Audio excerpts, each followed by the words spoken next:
કેશોદના આનંદ apartment નજીક મધુવન નગરમાં રઘુવંશી ગૌ સેવા મિત્ર મંડળ દ્વારા રંગ મહોત્સવ 2024નું આયોજન કરવામાં આવતા મોટી સંખ્યામાં ગૌ ભક્તો સોસાયટી વાસીઓએ ધૂળેટીના રંગે રંગાઈ મોજ મસ્તી કરી આનંદ લૂંટ્યો હતો। આ મિત્ર મંડળ વર્ષ 2000 થી રઘુવંશી ગૌ સેવા મિત્ર મંડળ દ્વારા ગૌ સેવા થાય અને તેના ઘાસચારા માટે આર્થિક યોગદાન મેળવી શકાય તેથી રંગ મહોત્સવનું આયોજન કરે છે। આ વર્ષે પણ ધૂળેટીનું આયોજન કરાતા લોકો ધૂળેટીના રંગે રંગાઈ રંગોત્સવની ઉજવણી કરી હતી, જેમાં શહેરીજનોનો સાથ સહકાર પ્રાપ્ત થતા તેમને સન્માનિત કરવામાં આવ્યા હતા।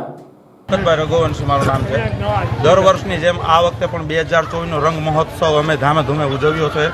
સૌ ગામ શહેરના ભક્તો ગૌ ભક્તોનો અમને ખૂબ લાભ મળ્યો છે અને આજે ખૂબ સારી રીતે રંગોત્સવનો પ્રોગ્રામ અમે સાથે મળી અને દર વર્ષે 2000ની સાલથી આ ચાલુ છે પ્રોગ્રામ। સૌનો સાથ અને સહકારથી આખું વર્ષ ગાયોને નિરણ નાખવામાં આવે છે। આજે પણ ખૂબ બધાનો સહકાર મળ્યો, એ બદલ હું સૌને ધન્યવાદ કરું છું। ગૌ માતા કી જય।